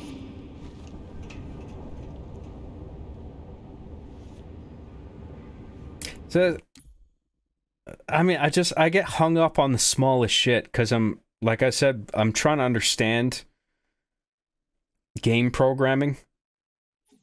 And it's like, for a while there, for a small frame of time, there's a window, it seems, where the white colored avatar looking at you is sort of that position of his head is refreshing every single frame based on where you as a player are positioned. So he's always like looking at you, right? But then it seems once Arbiter makes his way into the church, then it sort of changes where all of a sudden that head position is refreshed only every sort of like 3 to 5 seconds or something like that. I'm trying to figure out what's causing that exactly. I find that really interesting. Oh, it's not even that he's trying to, or now I think now he's trying to look at me. And then it stops. And then he's looking at something over to the right. Or is that sort of a script that's sort of giving an organic sort of, like as he's standing there, he's just casually looking around at stuff? Is the script made to do that, where it just sort of makes him feel like a real person, where he's just sort of casually looking around at whatever might be catching his attention? You are correct. If you look at the episode, he stares at you when you enter the church, then looks away, just like in the episode. Oh, see? These fucking genius little things I'm not even picking up on, because, like, you know the episode better than I do. Where it's just what exactly every avatar is doing in every shot, and you've paid such attention to that. That's really cool, man.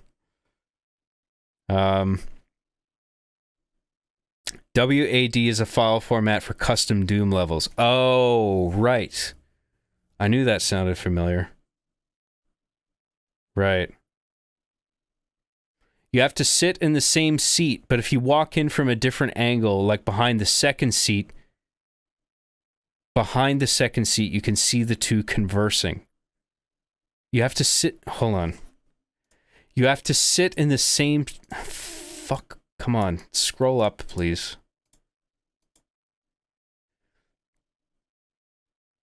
You have to sit in the same seat, but if you walk in from a different angle, like behind the second seat, you can see the two conversing.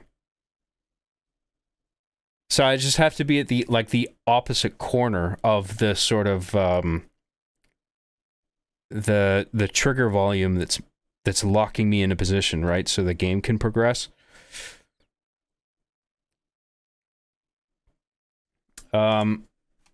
Okay, let's try this again. Oh, gotta restart. Arbiter AI got hung up.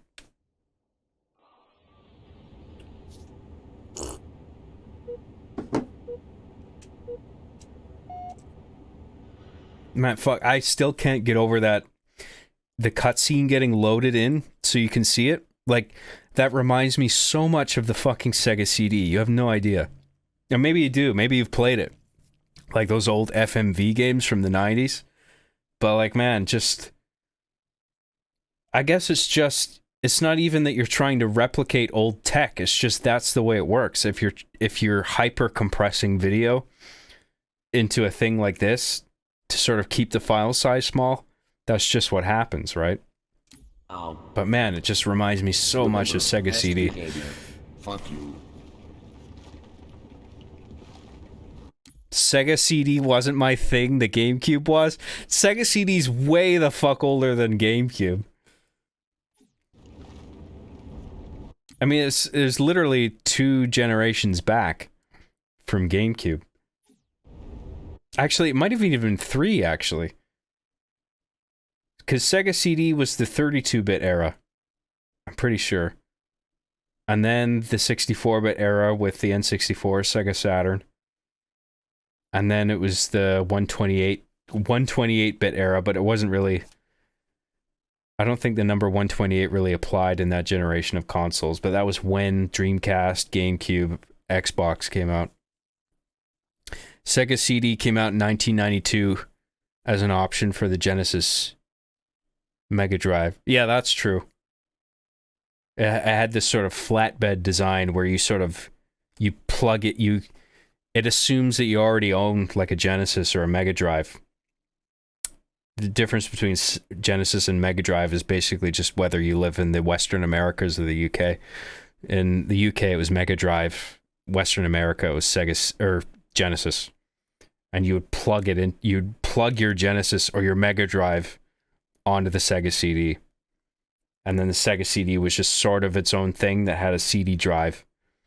And you'd put CDs into it, and didn't have a lot of great games. It had some fantastic games, but it didn't have a lot of great stuff. But one of the perks, obviously, was because everything was on a CD, you could have CD-level audio quality. Like, it wasn't chiptune music and sound effects. They weren't generated by chips on a circuit board. It was actually, like, fully recorded audio tracks put onto a CD, and then that would be, like, the background music, right? So you had really high-quality audio. But yeah, like, video on the CDs had to be compressed to such an extreme degree that they would look like shit. And this reminds me so much of that. And I guess it's just the same process of just like, we need to keep the file size small, but we want the player to see this clip of video for whatever reason. So here it is, just super compressed. Anyway. Hey, you guys made it. I'm so thrilled. Come on in. I hope you guys don't mind my rambling. Sorry. Start for Thanks, Homo. what? Nothing, thank you. Let's go, Chief. Okay, Arbiter's AI path worked that time. Oh fuck, I forgot the reason I was even doing this in the first place. God damn it. Old tech's the best, dude. I turned 34 months ago and I can't get over it. Dude, I'm very nostalgic Wow. over all the old consoles I used to play. Remember, best behavior. Fuck you. One of my first consoles was Game Gear, the Sega Game Gear. You guys ever play that? Type the number 5 in the chat if you've played the Sega Game Gear.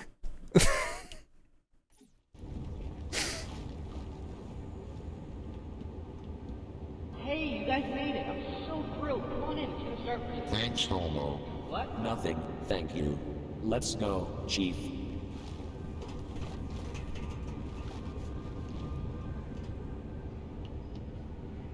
Wait.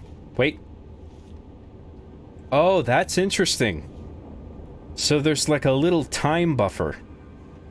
So if I walk into the trigger volume and walk back out immediately, then it's not going to launch the thing. But it's sort of waiting for you to be stationary for, I guess, X amount of seconds or milliseconds, and then it'll lock you in. That's cool. I like that. So I am going to go in from the opposite corner and just sort of slowly go in like this. There we go. I think it's locked me in now. Oh no, not yet. A little bit more. A little bit more. A little bit more.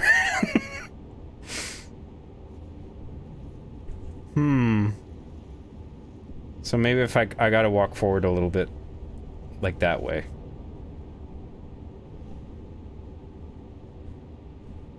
I'm gonna stick to the outside as much as I can.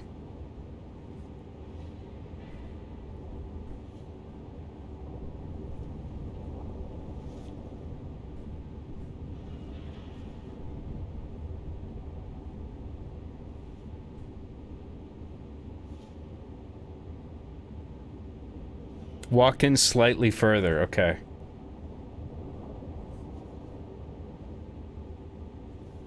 There we go. I don't think I could have done much better than that.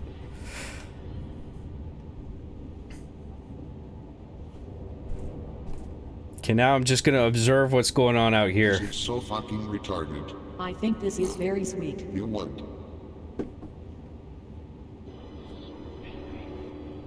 Hey, this is a sacred ceremony. You have to crouch. What? Crouch right now. What's wrong with you? Mind your own fucking business, asshole. Oh, you're crouching? Did my being crouched have something to do with triggering the volume? Because I thought it was based purely on just whether you're colliding with it.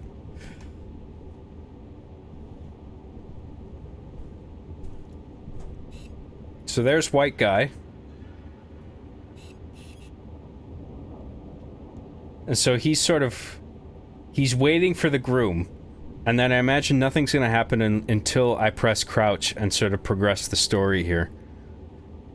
It's a clever trick I did with the forced crouch. Oh, okay. So I'm gonna crouch now. Fuck whatever. And then I'm gonna try and keep an eye on this guy. Chief. Oh, hey, look, there the groom shows up. Social networks, but I think this is kind of pushing it. No, you. Here we go. Gay alert. Shush. Oh, and the groom just runs off. He sort of takes a different trajectory. I like that. That's cool. The bride will now approach the altar. Silence And my... for I will now in play terms of seeing the bride, my position is limited to this little box around Arbiter here. So I can't really get into a better vantage point in that regard. But that's very cool that you can see the groom approaching, and then it's sort of they're coming to a sort of agreement where it's just like, okay, I'll go in the church, you go over there, and then you take this sort of modified path up the center of the church to meet me on the platform. It's awesome. We all have to get up anyway, douchebag. Yeah, use your laser. Okay, I'll charge my laser this time. Oh yeah, that is what I actually forgot he uses that in the episode. I fucking made the thing and I forgot. Nice, ass baby. Shut the fuck up. We are gathered here today in the sight of the Guardians. You're familiar with the WoW funeral raid, John? Dude, have you even seen Season 7 of Arby and the Chief? I'm pretty sure it makes a direct reference to it. Yes, I'm familiar with it. I less than 3 inches 420. Speak now, forever in the FJ. I object. Motherfucker. Okay, here we go. Spartan laser. You're charging my laser. Shoot something. Oh, shit! Dude. So, there's a fork. There's a logic fork. To use your sniper rifle, it doesn't play that voice file. But then if you pull out the Spartan laser and shoot a Spartan laser round, like a laser, it'll play that exclusive voice file. I'm charging my laser. That's fucking awesome, dude.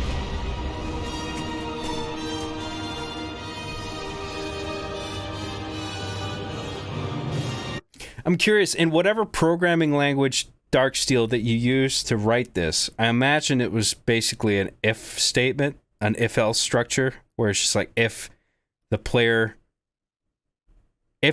uses the Spartan laser, play this file, else just progress normally, like where the thing explodes and everybody dies, right?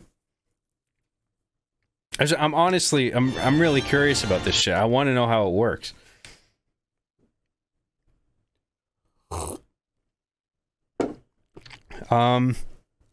Actually, it's tied to the gun itself. Every time you use the laser, it plays the sound effect. Huh. That's cool. Right, okay, right. Yeah, I see what you mean. So technically, I don't know at what point, I gather this is the only point in the mod where I can actually start firing weapons, right? So I couldn't reload this and pull out my Spartan laser and fire it outside the church to test that, because you've blocked off the ability to shoot. But I think the ability to shoot isn't released until this part in the story, right?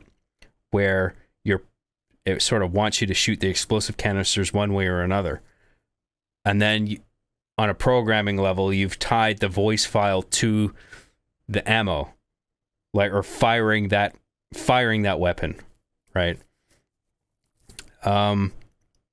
If I were to take that custom gun and put it in vanilla, it'd actually play that sound. Oh, okay. If I were to take that custom gun, the sort of air cannon thing that's behind the church, there's the dirty secret. The only two vanilla weapons are the sniper you shoot and the ARs the AI hold. Everything else is a hacky custom gun. Okay. Interesting. So you're creating modified scripts for individual weapons based on the usage that they have in the mod, I think. That's so fucking cool, man. Oh, I'm so glad I did this. This is like, I'm learning a lot from this. It's cool. Including the lowered weapons. Okay. Right. Including the lowered weapons. So, like, is having a weapon lowered considered by the game on a programming level as, like, holding a different weapon? Curious about that. Because I know, like, it sort of, like, changes the state. Like, the actions that you can do. Because, like, you can't fire a weapon while it's lowered, or AKA alert carry, right? Where you're sort of putting it at your waist. But you can use the fire button as a way of sort of bringing it out of alert status or alert carry. But there'll be sort of this transitional period where it's like you are firing ammunition, but it takes a while for the character model to sort of catch up with that, where it's pointing the gun forward and then shooting, right? But I think all that time it is shooting projectiles.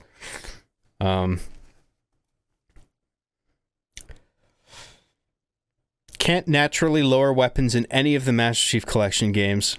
See, people ask me why I don't use Master Chief Collection for Machinima. That's one of the reasons, and that is a fucking huge reason. If you can't lower weapons, dude, no. That's it. I'm not using it. Like, somebody sent me a message recently where it's just like, well, here's a solution to X, Y, and Z problem, but the weapon lowering, that's a thing. That's a whole other issue. And I'm like, yeah, it ends there. If I can't lower the fucking weapons, I'm not using it. Do you know how fucking stupid it looks when you have characters on screen talking to each other and they're pointing assault rifles at each other's fucking faces?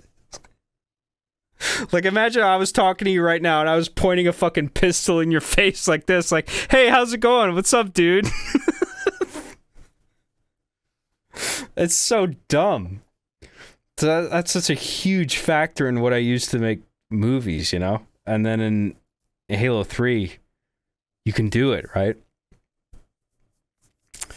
Or like Halo 3 on the 360. Because I guess in Master Chief Collection, it doesn't even let you do it. Oh, wait. Okay. Somebody's saying you can weapon lower with original button combos. Okay, yeah. So the original button combination in Halo 3, I don't know if you have to be offline, but in the Halo 3 vanilla version of Xbox 360, what you do, if you're playing multiplayer and you want your avatar to lower their weapon, and it'll appear that way in theater mode, is you hold X and B down on the D-pad and you click in the right stick. And you hold that for like 2 seconds or something like that, and then it'll lower. I don't think there's I'm not sure if there's like an animation for like you see it lowering, but your weapon at the very least will all of a sudden disappear. And then you know, like, okay, activated the thing. And then when I look at this in theater mode, it's going to look like an alert carry where it's just like he's holding the weapon at his waist, right? Or whoever. So if I can't do that when I'm making machinima, it's like there's no point. I have to be able to do that. But apparently some people are saying you can actually do that in the Master Chief Collection games. But that's not the only issue. There's a number of other factors, such as, can you do split screen on offline multiplayer?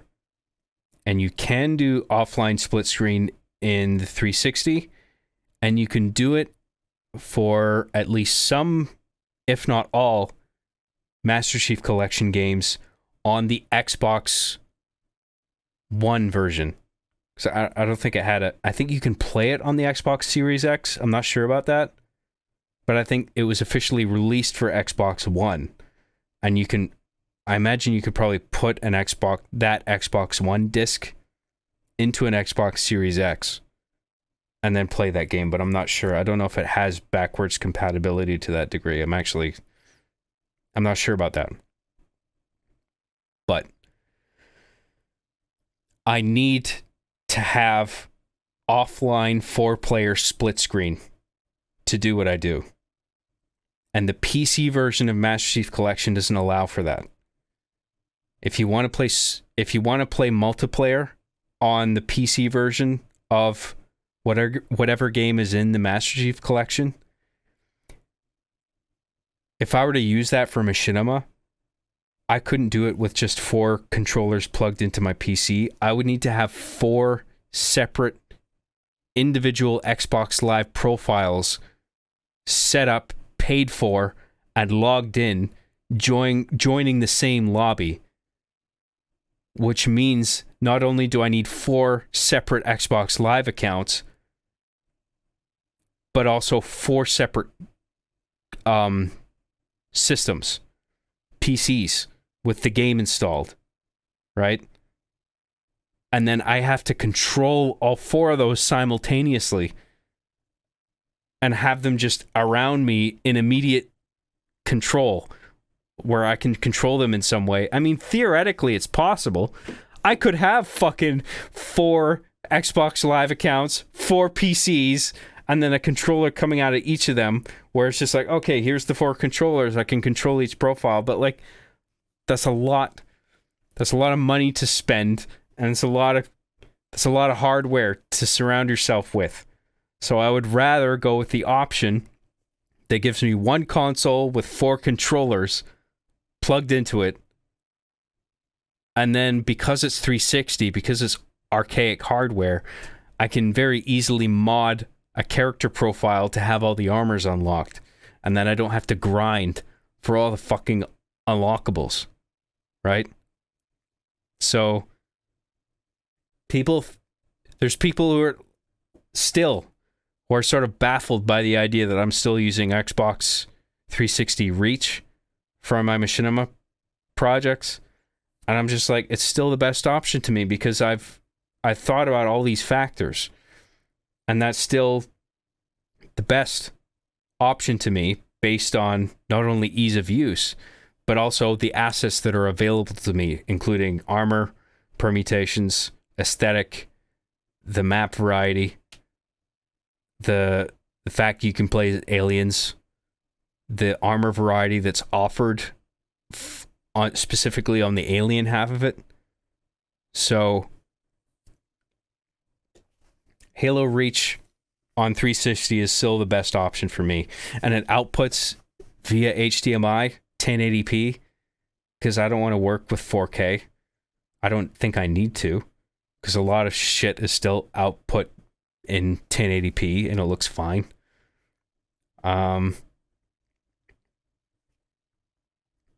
People think I'm fucking old school and just like stuck in my ways, and I refuse to move on with the times, but like, I maintain that like, just, you guys don't get it. There's a lot of factors at play, and I'm making a carefully evaluated decision to go with the game that I'm going with, okay? But all that said, I mean, outside of the machinima making process, I'm quite impressed with what you were able to do here with the Master Chief Collection in terms of modding. I mean, this wedding mod, I'm really impressed with. But I imagine there's gonna be obstacles if I were to try to make a movie with this, right? Just use MCC. Have you not listened to a fucking word I've said?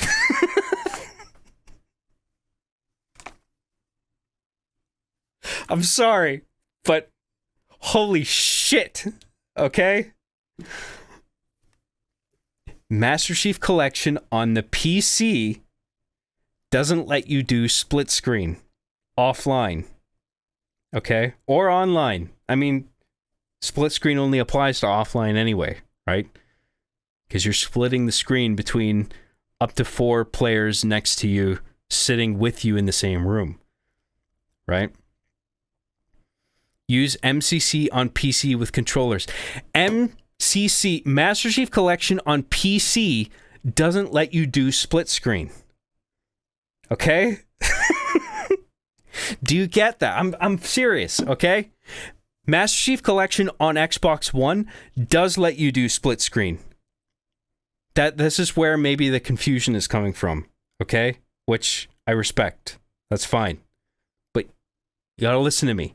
If you play Master Chief Collection on PC, it will not let you do offline split screen. If you want to have 4 players in one offline session, I don't even think it lets you do offline. It may let you connect to other systems on a LAN where you're all on a local network, but like you can't do 4 players on one PC system. That's what I'm getting at. They are trolling each. Okay, I should have figured. Everyone's trying to troll me. I'm in my little zone right now where I'm talking about something I really care about and I know a lot about, and then people are fucking with me, and then I don't pick up on it, and then other people are like, "Are you fucking stupid?"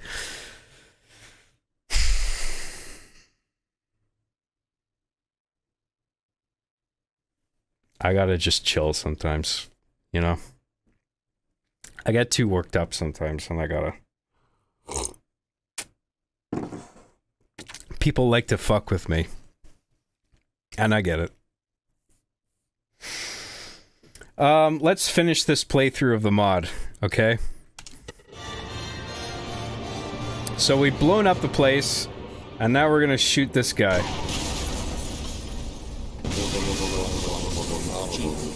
Let's get the fun out. And now, we're gonna confirm right now if it's timer-based. Because right now, I've fulfilled the winning condition. I've killed everybody. And I don't think I can kill Arbiter. I mean, I could have tried, but I gather because Arbiter's avatar is categorized as a friendly, I don't think it will let me shoot if I've got my reticule over Arbiter. Let's try. Oh, see, I can shoot, but the bullets pass right through the avatar, so the hits don't even register, right? So he obviously... And no, you can't kill Arbiter, he's invincible. Okay, so either he's categorized as a friendly, and that's why I can't kill him, or Drksteel has gone out of his way to make the character invincible, like he's just given him either infinite health points, or the bullets are contacting with him, but they don't do any damage. So there's multiple ways to achieve invulnerability for like a character, right?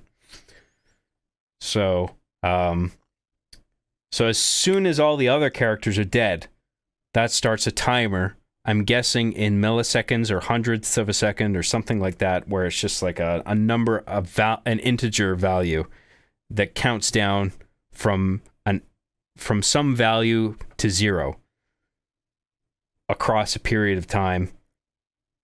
However many, like there's per frame, there would be an increment to like how much that number is detracted from, right? So if it's like if the game runs at like 60 frames per second, it's gonna go, it's going to take X amount of time for the game to end. But then if the game actually ran 120 frames per second, that time would actually pass further because the increment, or the decrement more accurately, is operating faster because it's sending that instruction to the CPU more frequently, right?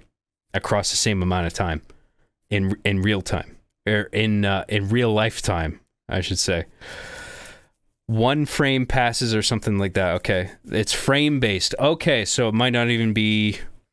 It's not even a decreasing number. It's just the number of frames. If X amount of frames have passed, that's cool. So this is cool. I'm pitching what I think is happening, and then you're telling me how it's actually going down on a programming level, and I think I get it. So I'm learning how this shit works. This is cool. Yeah, it's 30 frames per second, and sleep 30 equals 1 second, so it's frame based. Okay. Right, so it assumes that the game is running at 30 frames per second? But I mean, I think this game is running faster than 30 frames per second. Like this is probably running at least double that on my system right now. Basically, even though Halo 3 runs at 60 frames per second on Master Chief Collection, right? So if you program something that's tied to the frame rate on a game that's based on that runs at 30 frames per second, when you run the game all of a sudden on a system that runs at 60 frames per second, that same function is going to run in half the amount of time. It's going to take half the amount of time to reach the whatever the conclusion of the function is, right?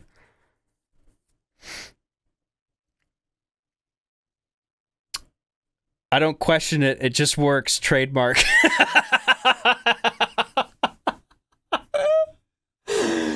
Dude, do you know how much of an issue that has been? Like games that are where the code takes into account the fact that that game that the code is written for is always going to run at 30 frames per second. And then all of a sudden, as the years go by, this updated hardware comes out that can run games at higher rates of frames per second, and then the same game is released for those updated systems, and all of a sudden you have old games running at double the frame rate that have code that is written based on the idea that it is always going to run at 30 frames per second. And so that fucks up the code, right? Perfect example is GTA 4. There's a mission in that game, I think it's the last mission, where it expects you to mash A, and the A mashing, the success or failure of the A mashing is tied to the game running specifically at 30 frames per second. But then obviously, then the PC version came out, and that was running at a higher frame rate, so the game, I think it would have been patched by now.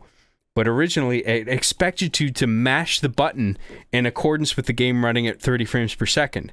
But then all of a sudden, now that it's running at double the frame rate, you have to mash the button twice as fast. And it's not physically possible to fucking do that. Unless you're fucking, I don't know, unless you're smoking crack. You're not going to be able to mash the button that fast, so you're going to repeatedly fail, right?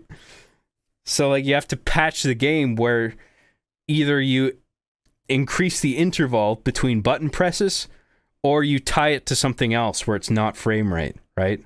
Where it's just based on like a set amount of time to pass. I don't know. Anyway, hopefully this is all coming across as rambling. I'm getting sort of carried away here. I hope you guys are managing to follow me, or at very least I hope I'm managing to be entertaining and I'm not boring people. But like, programming is a very complicated thing. But anyway, so we've done the thing in the wedding here, and I'm not even gonna move, and yeah, cut to black because it's timer based, right? What the hell was that? One kick-ass wedding.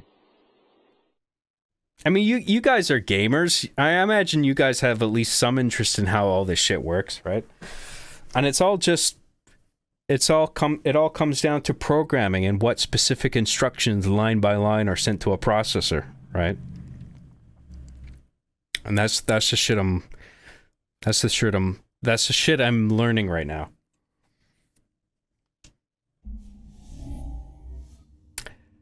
Anyway, I don't think I need to reload the mod again. I think I've played it enough times. And Drksteel. I hope I'm not trying to like be funny when I'm pronouncing your username. I'm actually just trying to pronounce it accurately. Drksteel. I love that you made this thing. And I had a whale of a time playing through it. So, thank you for taking the time to make that. It's very cool to see someone cares about my work that much, where they're willing to make something like that and just get it so accurately, to sort of portray it so accurately on a crazy level of detail, you know? It's very cool to see that. And I appreciate the work that you put into this, so thank you. And I'm very happy that you're here to sort of inform me on your process, and also the audience on your process of making this. So, thanks a lot, man.